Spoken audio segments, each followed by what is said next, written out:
और खासकर गरीब आदमी के लिए किराए पे घर लेना या अपना मकान लेना लगभग इम्पॉसिबल के करीब है।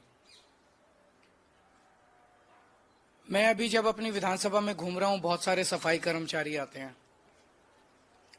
सफाई कर्मचारी जब रिटायर हो जाता है, जब तक रिटायर होता है तब तक तो उसे सरकारी निवास मिल जाता है, लेकिन जब रिटायर होता है तो वो लगभग सड़क पे आ जाता है।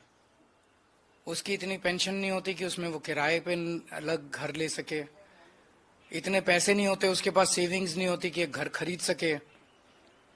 मैंने कई ऐसे सफाई कर्मचारियों को देखा है जो रिटायरमेंट के बाद झुग्गी में अपना जीवन जीने के लिए, और झुग्गी भी आसान नहीं है बनानी, झुग्गी में अपना जीवन निर्वाह करने के लिए मजबूर हुए हैं।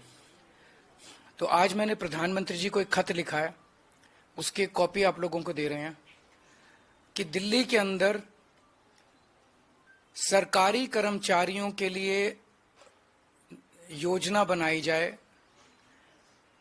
स्कीम बनाई जाए, जिसके तहत, चूंकि दिल्ली में लैंड जो है वो केंद्र सरकार के अधीन आती है, तो अगर सब्सिडाइज्ड, हाईली सब्सिडाइज्ड रेट पे केंद्र सरकार लैंड दे दे तो उस पे दिल्ली सरकार मकान बनवा देगी और आसान किश्तों के अंदर सरकारी कर्मचारी वो उसका पैसा भुगतान करके उसके मालिक बन सकते हैं, उन घरों के मालिक बन सकते हैं।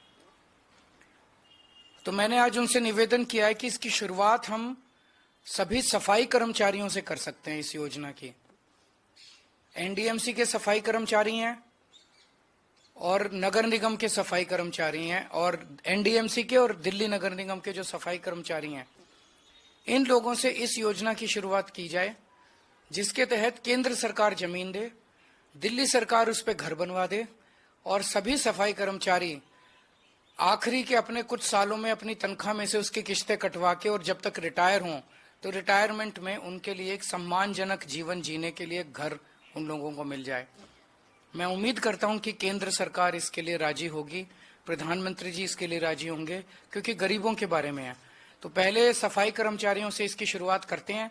एक बार ये शुरू हो गई स्कीम तो फिर अन्य कर्मचारी, सरकारी कर्मचारियों के लिए भी इसको लागू किया जा सकता है। तो ये बेहद कल्याणकारी, जैसे प्रधानमंत्री जी ने कहा कि दिल्ली की कल्याणकारी योजनाएं लागू रहनी चाहिए, तो नई नई कल्याणकारी योजनाएं भी लागू होनी चाहिए।